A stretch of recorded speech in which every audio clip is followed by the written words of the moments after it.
Thank you all for coming here today. I think most of you know me, but my name's Sonia Bassi. I'm the chair of Mandela 8. And I just want to thank you and welcome you all for giving us your time today on this massively momentous occasion for our community.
Story.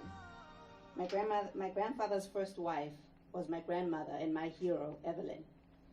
And some of you don't know this story, but when they were married, my grandmother was the primary breadwinner within their family. She is the one that was responsible for sending my grandfather to law school. So the Nelson Mandela that you all know today is because of a woman named Evelyn, my grandmother. Men are born of women. It is women that give birth to kings, to presidents, and to successful businessmen. So, the power of women can never be underestimated. With that being said, I will start my speech. Ladies and gentlemen, it is an absolute pleasure to be here with you all today. My mother and I have been so touched by the warm welcome that we have received here in Liverpool. Liverpool now has a special place in our hearts, but places are not made great purely by their existence. The people who inhabit it breathe their energy into it and make it great.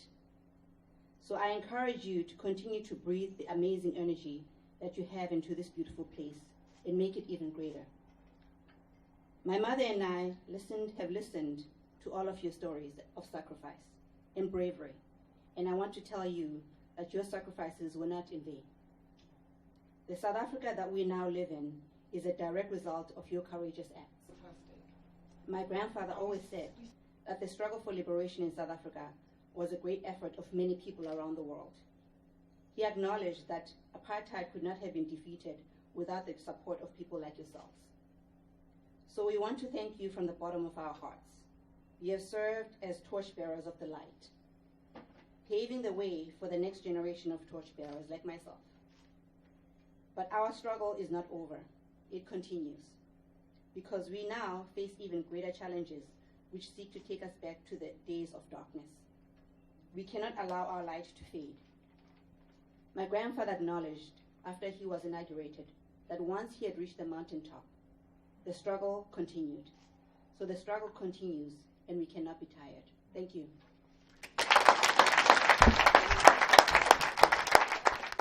gentlemen, I'm going to say comrades in arms.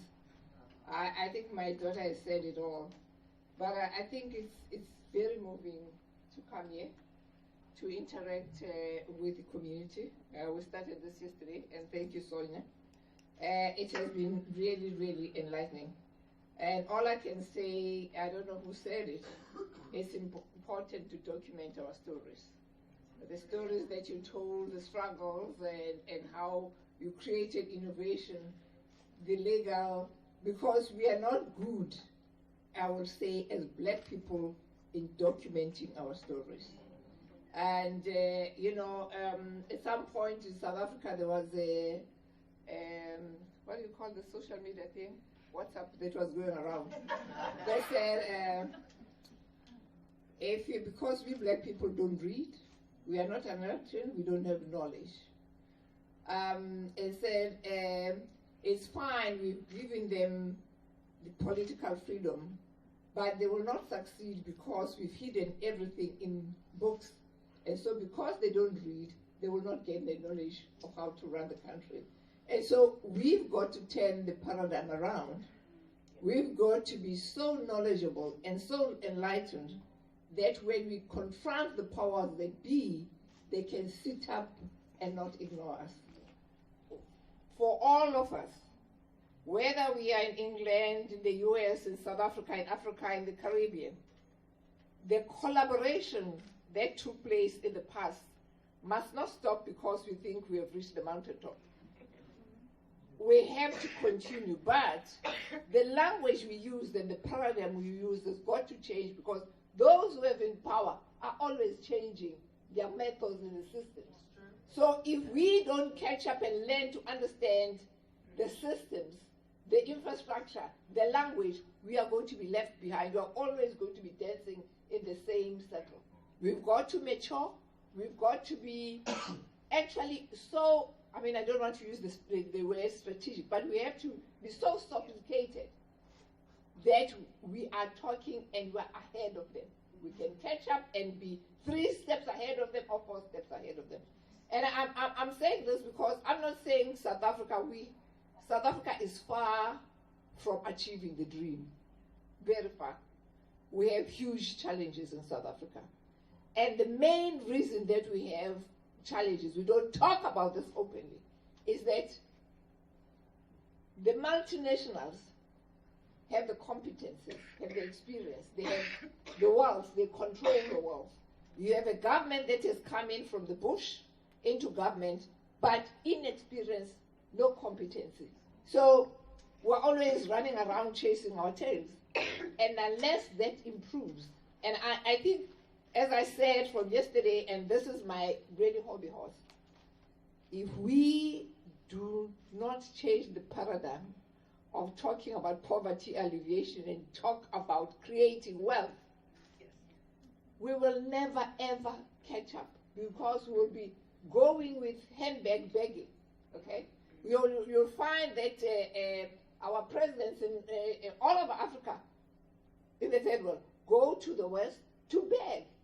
That is not going to work when Africa has all the resources of the world and we are not doing anything to beneficiate. We started House of Mandela because we want to change the paradigm about Africa. It's not a dark continent. We are not dark people. We're coffee with milk inside. We are not really that. But we believe that Africa can change. We believe Africa is warm. It's got the warmth of the sunshine. Whatever, Africa is different and we've got to be proud of who we are. But we know that as Africans, we cannot succeed alone unless we reach out and learn from other people, things that we learn. But I'm not so much religious, but there's somebody that I've come to admire. Churches in America are wealthy, they have influence. And somebody that I've come to admire very much is T.D. Jakes. Because T.D. Jakes is not just a pastor, he is actually a businessman and a politician. Because he will say every day, I do not want an unenlightened church. I have to teach you about it. And he teaches about man. You see, we Africans, I'm going to talk about myself, we grew up in families where You don't talk about money openly. It's a taboo. And then because of religion, it says that for the love of money is the root of all evil, and we think money is wrong. No, there's nothing wrong with money. We've got to learn how to utilize money.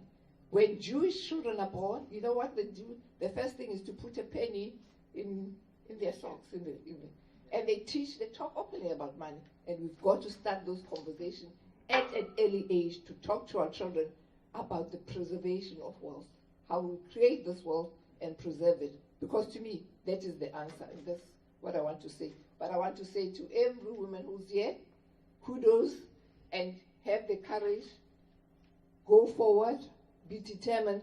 And I think, Sonia, whatever you've done here to bring these groups and the forces together is something that we have to emulate all around the world. And thank you for doing that. And thank you, everybody.